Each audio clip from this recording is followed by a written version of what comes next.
Welcome back, everyone. It's the home stretch. And we had a little stretch just now. We hope that the viewers remotely also are feeling good about the day, the evening, where you may be. That might be the case. We're getting toward evening here in Boston. We're getting towards the weekend. But before we do that, we have another event for you. We've kept everything moving. We've used different modes of interaction here today. And so this time we're going to conclude with a panel. As you know, it is going to be focused on enhancing the satisfaction of international students in academic, social, and cultural life. Again, I'm Professor Sheila Puffer, the conference organizer, and I'm delighted to see so many folks still here engaged, and I'd like to welcome some very valuable members of our Northeastern community here. First of all, directly next to me is Valeria Ramden, and she is Associate Director of she is Associate Clinical Professor and Director of Global Health Nursing in the Bouvet College of Health Sciences here on the Boston campus. Thank you, Valeria, for also serving as a facilitator. Thank you.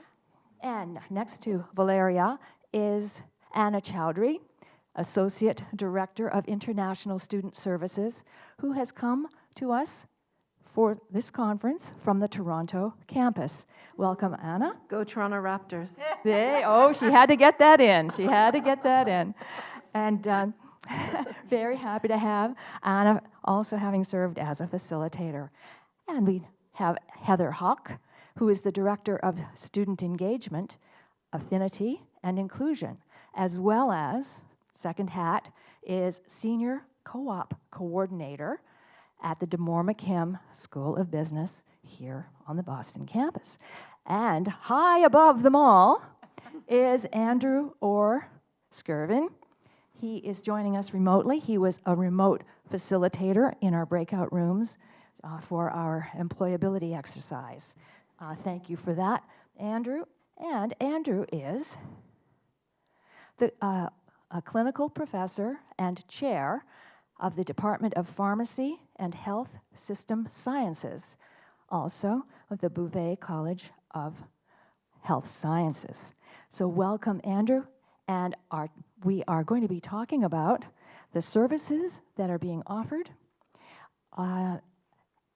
here at the university, and also a very special new partnership that crosses college lines, and it is called Pedagogical Partnerships. And it is also the recipient of a diversity, equity, and inclusion grant here at the university. It dovetails very well with the objectives of today's conference. And spanning, as I say, colleges across the university, they brought in Heather Hawk from the DeMoore McKim School. So we've got health sciences partnering with DeMoore McKim, and hopefully more. Welcome, and we're going to start off with, yes, go right ahead, our guest, Anna, from Toronto, the Raptor. Anna the Raptor. Yeah, I would say Maple Leafs, but they're kind of sad. So it's the hockey team. So I don't know if you know, there's a great rivalry between Boston and Toronto with our sports teams. But anyway, so I'm very excited to be attending the Raptors game, see them how they fare against the Celtics tonight. So I'm here representing the Office of Global Services. I work specifically in Toronto with the Toronto and Vancouver campuses. We're very new. We're some of the newest campuses, but the fastest growing. We welcomed our first international cohort last year in Toronto, and there was about 28 students that time, and now we're somewhere around 800, and then another 100 or so at the Vancouver campus. So we've had incredible growth, and we've got some incredible support services. But I just did want to talk a little bit about OGS generally on the Boston campus, because I'm here wearing my OGS hat, not just my Canada hat, and we are in the unique situation where we connect very early with our international students because we're the ones who help you navigate your immigration processes. It's a great source of anxiety for many of our international students, and it really is at the core of you being able to study here. And so we are almost like the first line of defense in a way, in that we, like I said, we connect with you after your admission. We connect with you very soon, and we help you navigate your immigration experience. So we are immigration professionals, but beyond that, I think our real area of expertise is we're transition experts. So we are there helping you transition from your old life and into your new life, and all of the adjustments and helping you manage your anxiety. And so we have a great team here in Boston, and also at all of our campuses we have support people in place for international students. So international students are very concerned about their the regulatory framework that's around their status of being being an international student here. And we are really the people who help you maintain your status so that you can take advantage and benefit from all the opportunities, such as your work-integrated learning opportunities, such as co-op or any kind of internships and so on. Or work on campus, RAs and so on, or off-campus work, and also your opportunities to participate post-graduation in the workforce and get that really valuable work experience after graduation. We also provide opportunities for you to celebrate and celebrate your culture and share your culture with your NU community. And so you'll see on the OGS website, there's always activities and events coming up. And we're always willing to entertain new opportunities to celebrate culture and celebrate our diversity. We also run a global student mentorship program. So that's something that you can participate in either as someone being mentored or as a mentor yourself if you've been here a little bit longer. And it's a wonderful opportunity to connect on a peer-to-peer basis. So connecting with other students who've been through what you're experiencing, or to provide some navigating and directional support for what you're experiencing. And we also provide a lot of other resources, such as resources for developing academic skills. So apart from your actual academic program, these are more generalized based on what we've identified as international student needs, adjusting to a new culture, even how your work is assessed academically, how you navigate your journey as a student. So OGS has lots of resources and workshops and tools and so on, and all of this stuff is available on our website. All the links are there.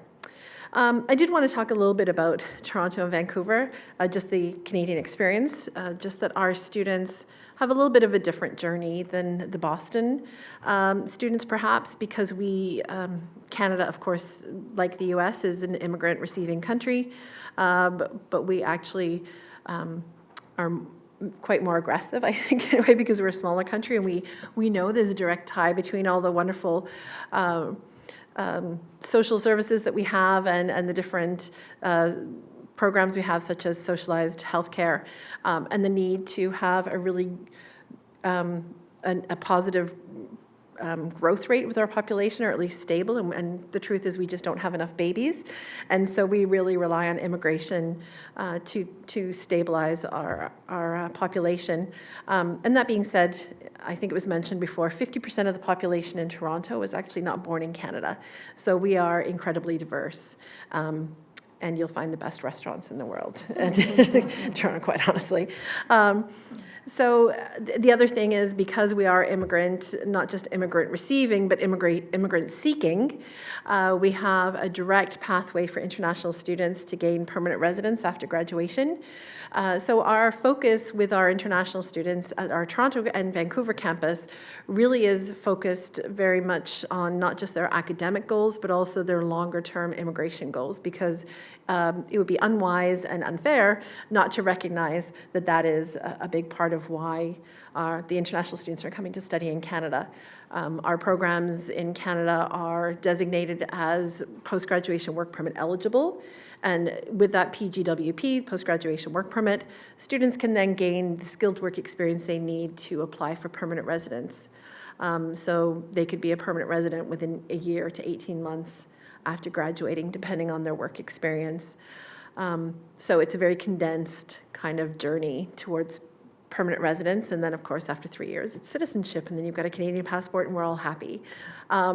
So again, that does change our focus a little bit in that even though we have a smaller student population, we have already put lots of resources in there for co-op advisors and for partnership.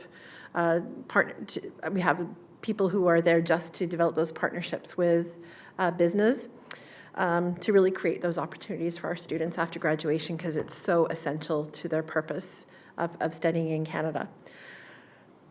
So that being said, OGS generally and specifically in Canada, we really are kind of the first point of contact, because without your study permit or your study authorization in the US, you're not able to come here.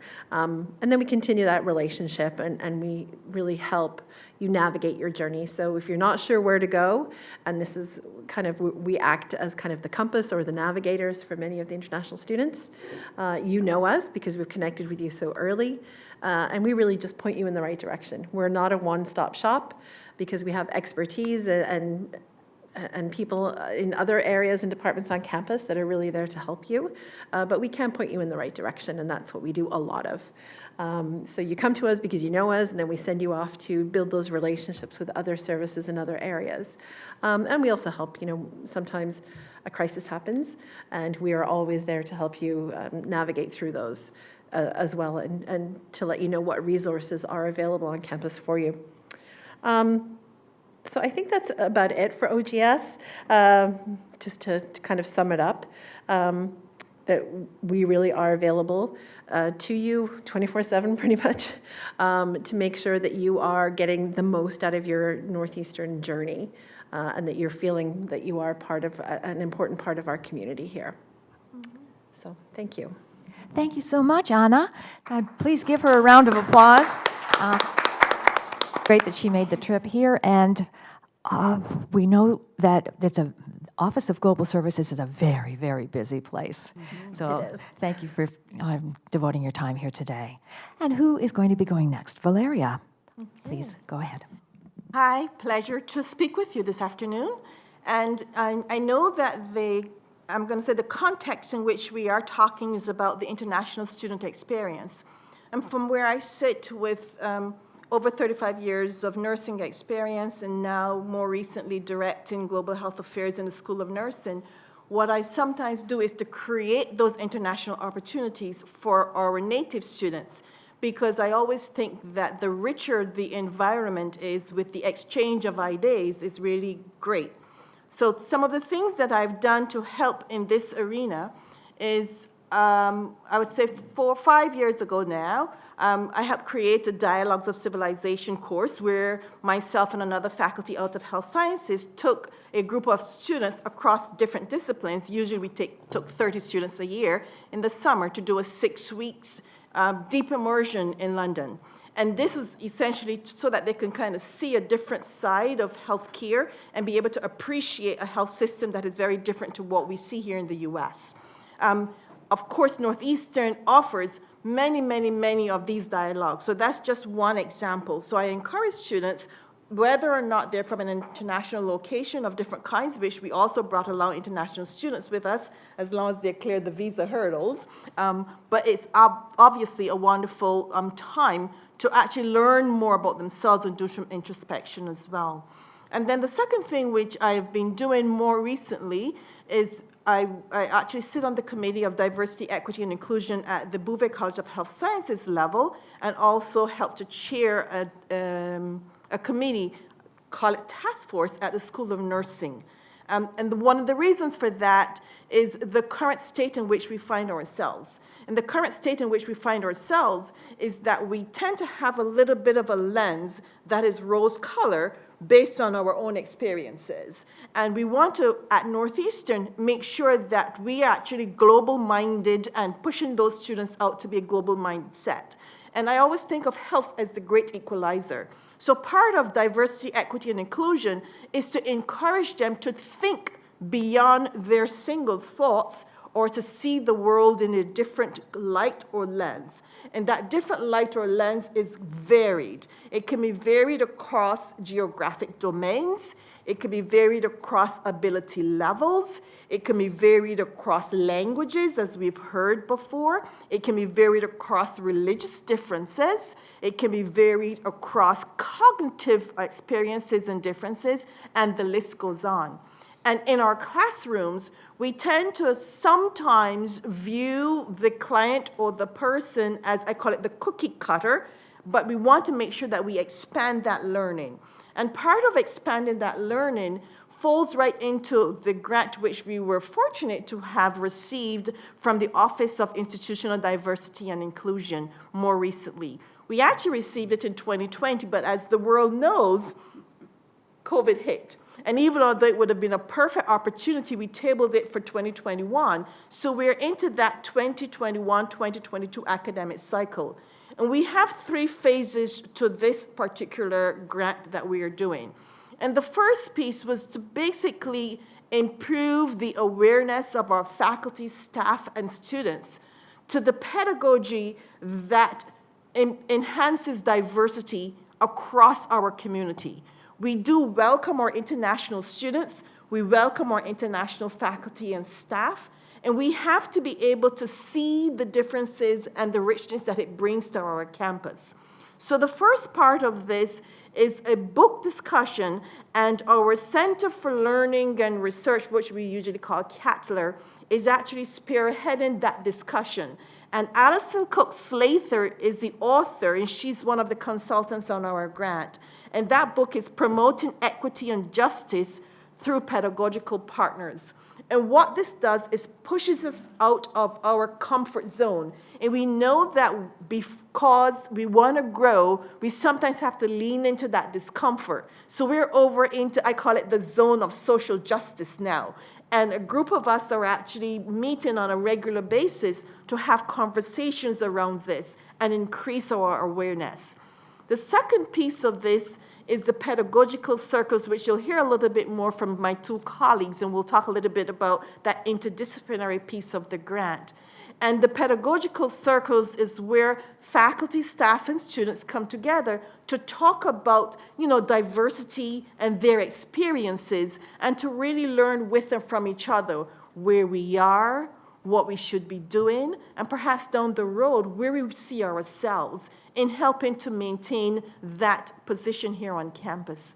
And the third piece of this is where we're going to have student consultancy teams. Our students are actually going to be trained as consultants. They're going to be going into the classroom to do some observation, to really see if what we say we would like to do is being done, and actually explore the way in which that is being perceived by the students who are sitting in the classrooms.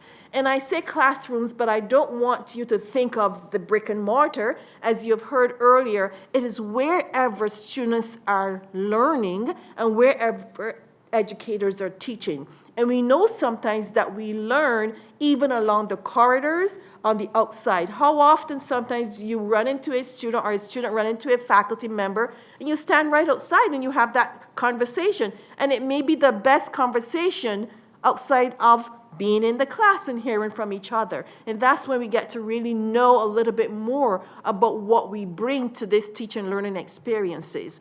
We talk about the science of learning, but we often have to be thinking also about the culture of learning. So because of that, there are 4 of us from 4 different regions, I call it across campus. Myself for nursing, Heather, who you're going to hear from the business sector, And Andrew, who is above me, who is from pharmacy, and one of our colleagues who is across the country, I think she's in DC at a conference, and she's from physical therapy. So we have actually come together on this particular grant to go through these 3 phases. So I like to pause there in terms of my personal experiences and what I bring. And of course, as you can hear, I'm also from an international background, so I know what it is like. And I always remember that very first piece that tell me that's an aha moment and I need to think of and do something differently. And that's when I was doing one of my first courses actually here at Northeastern. And the faculty said to me, oh, well, you didn't really get an A, you got that A minus because English is your second language. And I said, pardon me, please. English is my first language, and it's probably the Queen's English that you're hearing. But I will figure out how I'm going to actually get that A next time. So I am encouraging all of you international students to find your voice. And that's actually what I'm a part of, to ensuring that you find your voice in the classroom and you share those wonderful experiences that enrich our learning environment. Thank you. Thank you so much, Valeria. And we're glad to hear of all the good work that you are doing and reaching out to other parts of the university. Thank you for sharing your personal story as well. These resonate, don't they? Yes, all right. And are we going to talk with meet with Heather, or are we going to go up above, up Andrew, on if high? you don't mind, I have to be in the ballroom at 4:15 to speak to parents and families. So if you don't mind, I'm going to steal your time slot really quickly. And actually, I'm Heather Hauk, and I serve right now as director of Damore McKim's Office for Student Engagement, Affinity, and Inclusion. And thank you for the perfect introduction, because my job is essentially, ideally, to provide a voice in our business community to those who don't always feel like they may be heard. I have spent almost 20 years in the co-op department. I'm co-op faculty, and I actually also co-chair the Faculty Senate's Diversity, Equity, and Inclusion Committee, which is how I got introduced to these wonderful folks in Bouvet. And essentially, I really am leading student experience in Damore McKim. I'm starting with an undergraduate lens, and I'm looking at Tim because we're looking to embrace, or not embrace, they already are embraced, but to build out our infrastructure so that we are supporting all of the students across our college. But I just want to mention, at the heart of what we're doing is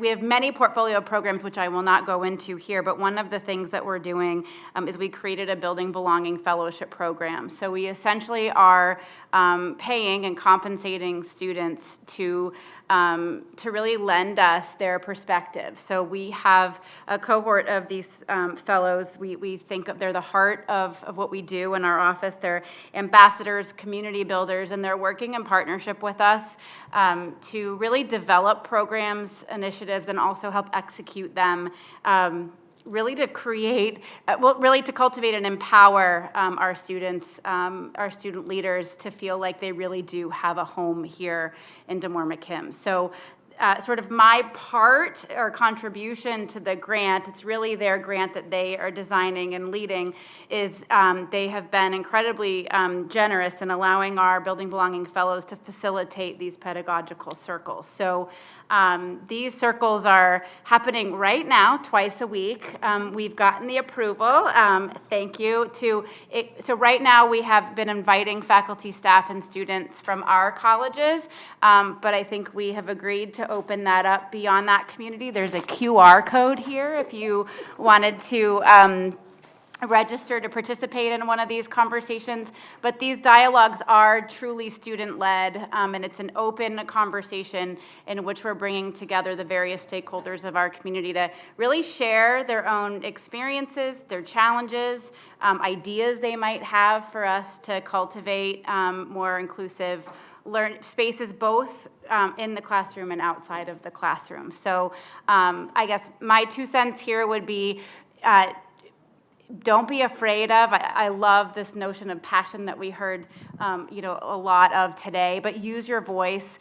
Don't be afraid to seek out mentorship, advocates on campus. We can't be better unless you're really a part of this process. I get very passionate about this. So I really thank you for welcoming me and allowing me to be a part of this and this wonderful grant that Valeria and Andrew can talk a little bit more about.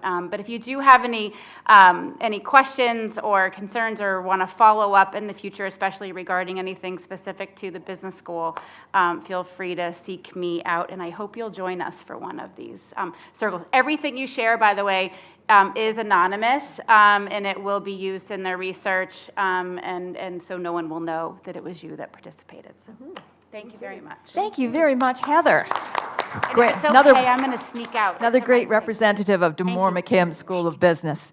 All right, many thanks, Heather, and good luck with the parents. Thank you. It is family weekend, parents and family weekend here on campus that started today. And so there's a lot of activity, and it couldn't be a more beautiful weekend for that. And we've got the last beautiful person is up above here. There's a seat at the table now, Andrew. If you're just in the next room, come on in. Otherwise, feel free to make your remarks from a remote location. Yeah, thanks for accommodating me today. And hopefully I'm not too big or too loud in the room. But it's been fun to listen in today and participate as well. Just to give a little perspective similar to Valeria, we've actually worked together quite a long time on a lot of diversity from the beginning. I joined the university in 2007, and we had been on a diversity committee early on a number of years ago as well. From my perspective, the international student experience, we have a lot of international students in the Bouvet College of Health Sciences. One of the things that is kind of unique is that we have a lot of experiential education besides the co-op experience. So when people are looking about work and jobs around and employability, the co-op experience, but also the advanced clerkships or experiential things that are required for nursing and pharmacy and physical therapy really create an experience piece that resonates with what Dr. Ivy talked about, was having experience that connects to what people are expecting to look for here in the Boston area or across the United States. Our graduates tend to be very competitive in positions. And in healthcare, there's a lot of sponsorship availability because we do have shortages of healthcare workers. Sometimes it's easier to obtain sponsorship if you're an international person who needs that particular piece. It can also create challenges with how much time is required for you to finish a program, but we work through those. If people were to ask, we have all different types of students, but we typically get most of our international students have come from backgrounds like South Korea over the years, China, India, and in the Middle East. Although we do have people from additional areas as well, but those tend to be the areas where we've drawn the most students in the past. And we are leveraging and changing our focuses. For example, in my arena, we're engaging in the pharmaceutical industry and the biotech industry in the Boston area, and promoting advanced training programs and experiences that will leverage graduates so that they have access to the positions in the Boston area in science or in applied science or translational science. So we do have a lot of different opportunities that students and graduates can take advantage of. Sheila, I didn't know if you wanted me to triangulate some of the stuff Valeria covered about our grant with the topics from today. I could give a little insight of how I think the classroom initiatives that we're looking at triangulate with the other things that we did today.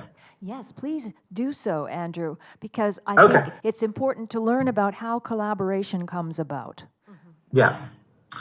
And Valeria, please jump in at any time, or anyone. I had some notes about advocacy and voice, and something Nick said, that you matter is really important. And I think what we're trying to do in the classroom in enhancing the experience for international students is things such as, as Nick said, everything being new and that nothing's the same. Things are always a little different. And so besides learning and accommodating and learning a new language and the cultural norms, there's just so much new that's a challenge for people. And so how do we bridge that? How do we have the right support so that international students feel like they can incorporate into the classroom and that they can be valued and what they say resonates with everybody in the classrooms.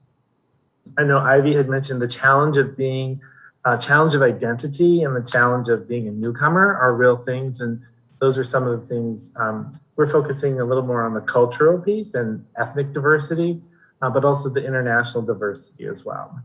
Some additional things that Dr. Megan had mentioned at the beginning.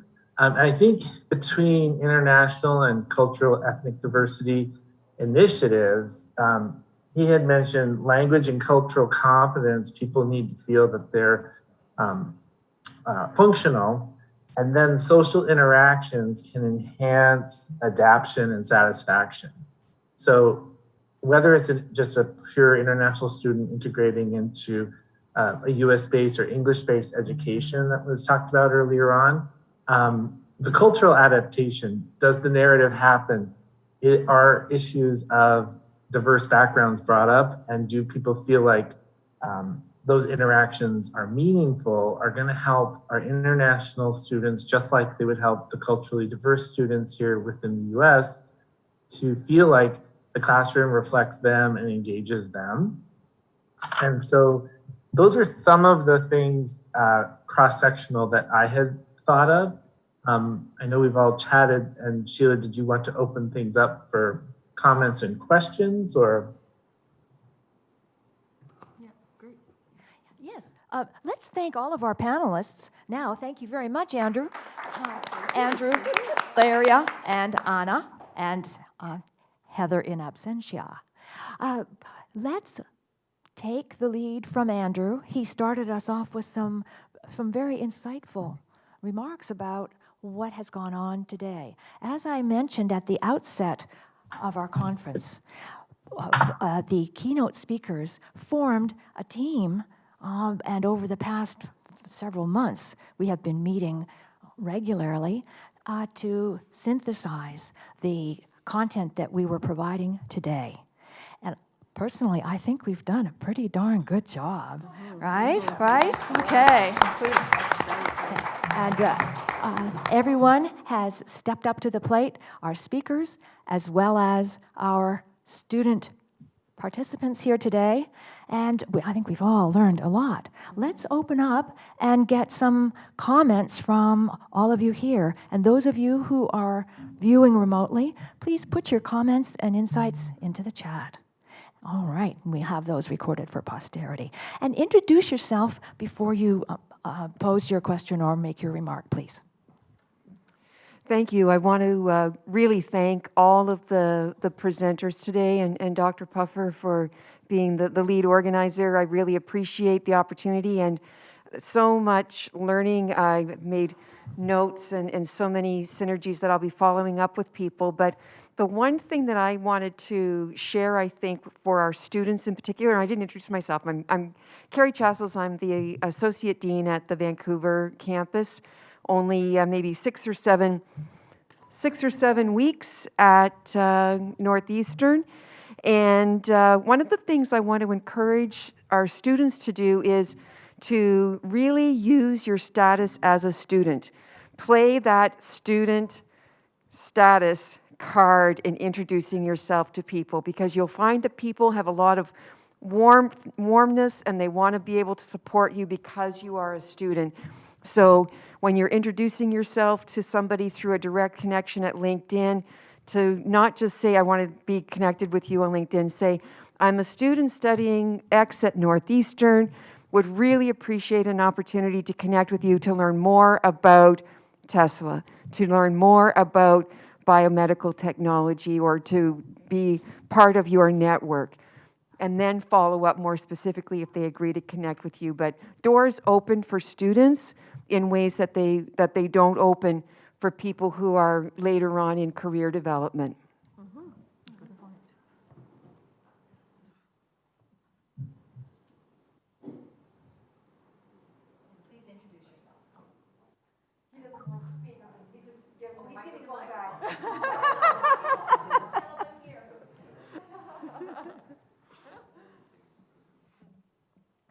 Yes, it's marvelous to hear about all of the really innovative things that are happening here. This session's just kind of really got me thinking again, kind of both strategically and tactically about how maybe some of the issues that we've uncovered in our research can be addressed. I do remember some previous research done in Canada, actually. But there's quite a lot done, but I remember some particular previous research that was done that focused on the concept of making friends. And this is a pretty simple concept, and I can understand why it would be adopted. In other words, we talk, in our findings, we talked about the process of social interaction, and particularly social interaction with hosts, as being the key to the long-term trajectory towards satisfaction and integration. I'm not sure that social interaction totally covers the process of making friends. I think that's an interesting item for discussion, because in a pretty simple human sense, making friends is one of the great byproducts of international travel and immersion in another culture. So whether you chose a pretty bland key performance indicator of how much is your work generating social interaction between international students and host students, that may be one initial measure.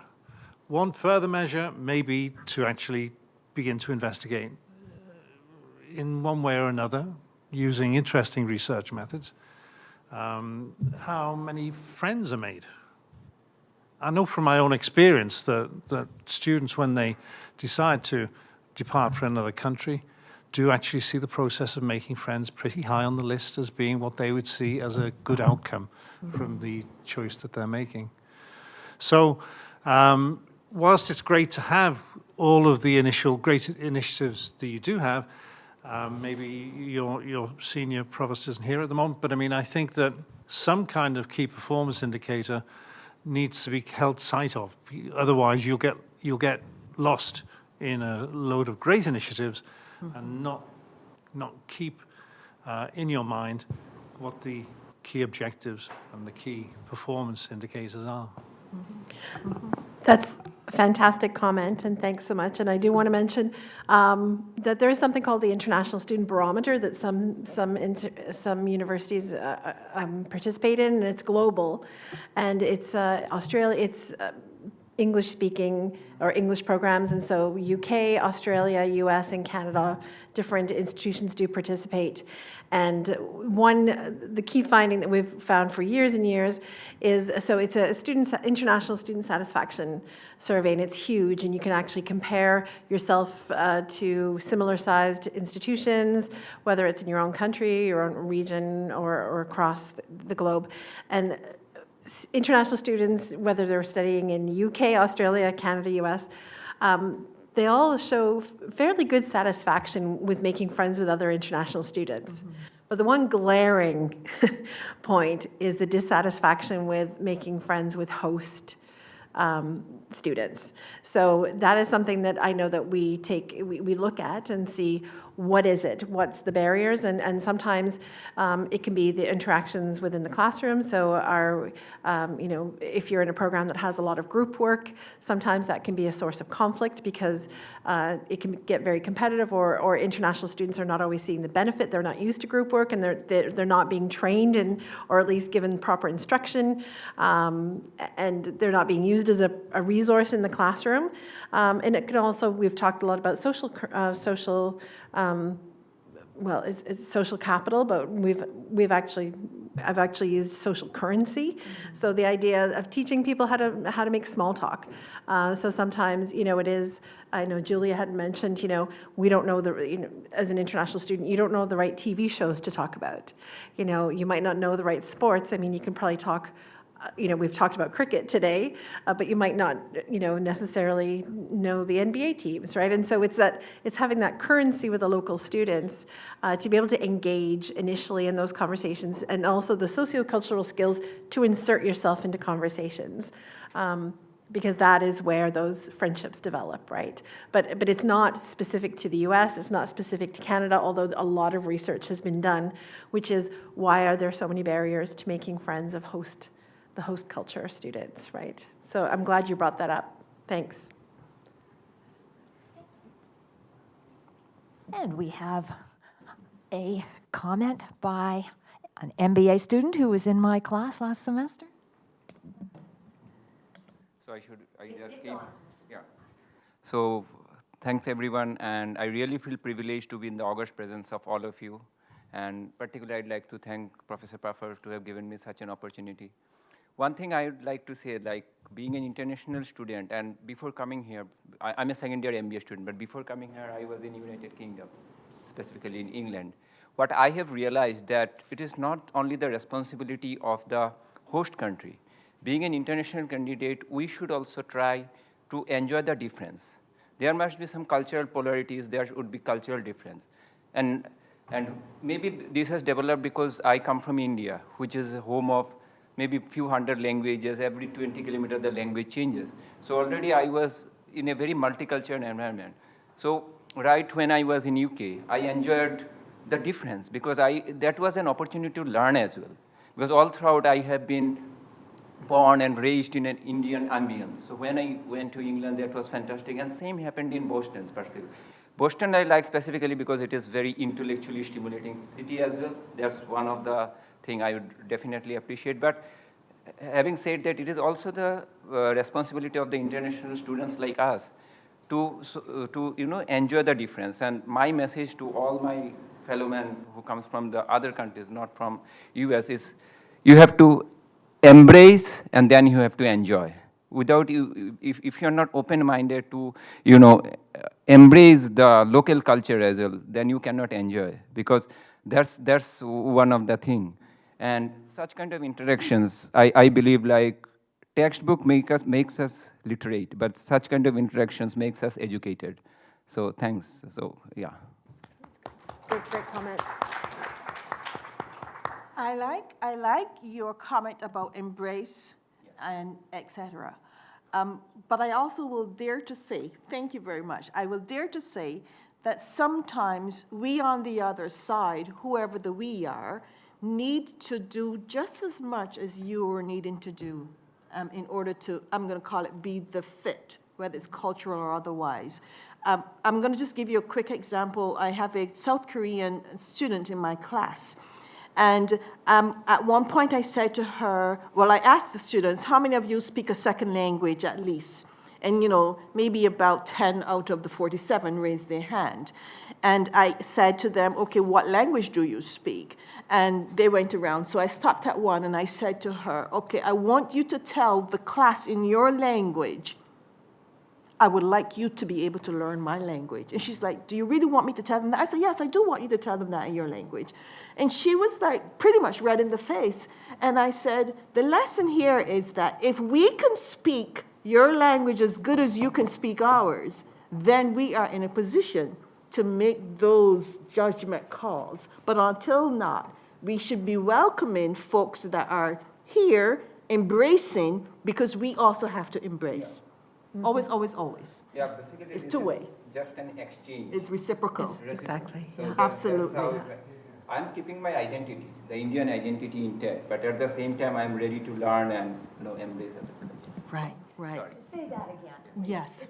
Yes. So the thing is, this is just an exchange of culture, the cultural exchange, because being an Indian, I'm keeping my Indian identity intact, but at the same time, I'm open-minded to embrace and enjoy the different cultures as well. And being here is not that I'm enjoying the US culture, because Boston is a very vibrant city. I love it, frankly speaking. You know, I'm short of words to appreciate Boston. So, but along with that, I'm meeting every now and then, every day I meet someone. Today I met Magda. I just had a quick chat with her. I came to know, you know, she is from Algeria. And what happens to me, I'm a religious follower of football. Football means soccer. So wherever I go, I try to connect with football. I met with Magda, I told you know, Riyad Mahrez, Slimani, they are oh, you know, my country. That expression is very fulfilling. Whenever I met with someone, if I mentioned something or the other, I met with Dimitri, I mentioned like Hristo Stoichkov, one of the famous footballer of Bulgaria. So that's kind of thing, you know, it happens, and I love it. I just love it, yeah. Great. Thank you. Great. The assimilation piece, you know, it's on the fringes, and it's like when I visited Sheila, India, I was just gonna I had to say learn about that, cricket, so I can have those conversations. And when I was in Egypt, I learned Arabic, so I can communicate in Arabic. So it's those kinds of things that I think making a different step, a little level, the initiative is really important. Thank you for that dialogue. Much appreciated. Yeah. And now Andrew has a comment. Well, actually, Valeria knows what I'm going to say because we were talking about it yesterday. We've been talking about SALT, students as learners and teachers, and kind of saying that, you know, I guess you could say TALT, like teachers as learners and teachers, or employers or business people, or any work setting. And we were talking about, wouldn't it be amazing if we celebrated you changed me today, or you taught me something today around these other issues and not just content in courses or in the workplace, but celebrating that you changed me through me learning from you as a diverse person or an international student or in some way like that. So we're just toying with a concept like that. Other remarks?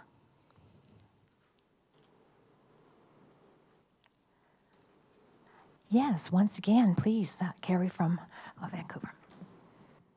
If I could, thank you. And I really appreciated the last little bit of an exchange, because I think a lot of what we're talking to as a university, we really want to be a learning organization and have learning as our fundamental aim, and that learning does occur through that reciprocal teaching. And I want to come back a little bit to the question about contrarian, and also back to Nick's having contributed that employers are looking for people who will come in to be contrarian, maybe think a little bit differently. But that type of contrarian thinking, that type of openness to reciprocal learning is also a really, it's a necessary part of an organizational culture. Or, you know, and that's the employer culture. So, you know, Nick talked about some of the organizations that he knows that are looking for contrarian employees.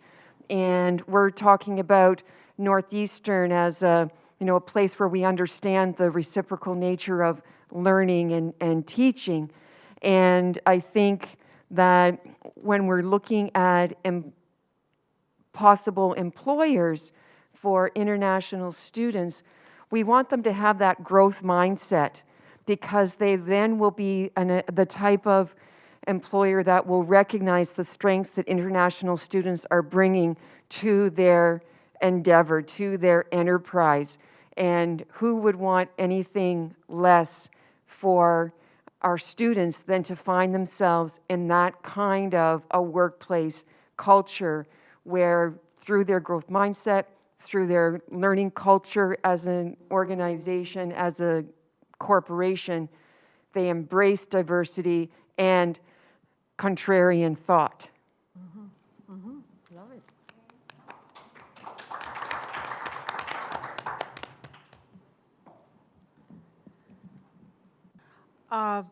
As you noticed, I'm very passionate about what I do. And I dream, my dream is like one day, and I strongly believe this, one capstone for students would be the capstone of themselves. Like, what's next? What is my personal strategy? What am I as a product? What am I as a power? And how can I shape my own space in this market? But before it happens, you guys will graduate. So that's why I guess my kind of like advice to everybody, we provide students with amazing knowledge in Northeastern. And all this knowledge can be actually applied to our own journey, everything. If we take the course about supply chain, it's maybe about us. Marketing, us. Like project management, us. Strategy, about us. So I guess my kind of like to students, don't wait when you have this course. Just make this kind of for yourself. Just like think what I am, who I am. Because strategy answers 3 questions, like effectuations, like who I am, what I know, and who I know. Right? Easy. So follow these 3 questions. And we will keep working on making this as maybe for future generation of students as a required capstone when they have to think what my own competitive advantage, what is my strategy, and it will happen sooner or later.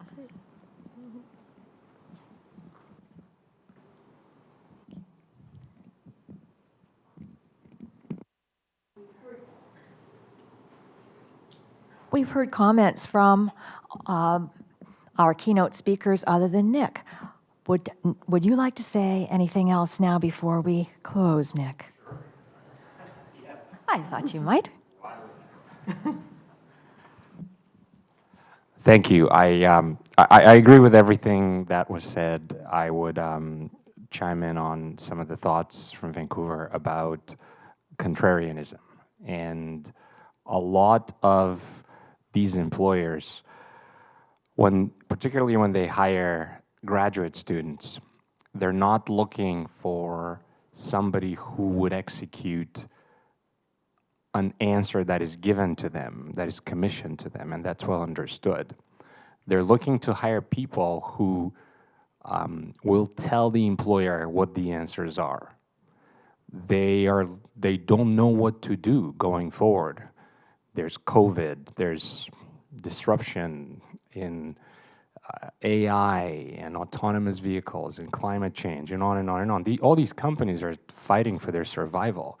If you look at the S&P 500, if you look at the top 100 companies around the world, they constantly change every decade. So the fact that Facebook and Microsoft and Apple are at the top of the food chain today doesn't mean anything. They would be disrupted. It's almost guaranteed that 50 years from now, there's going to be different companies. So these companies are looking for people who will tell them what to do. And that's why their interview processes are designed in a way to not care so much about your hardcore skills, but to care about how you've grown your mind and how you reason and how you approach problems. So you as international students, you have this unique capability to have an even stronger perspective.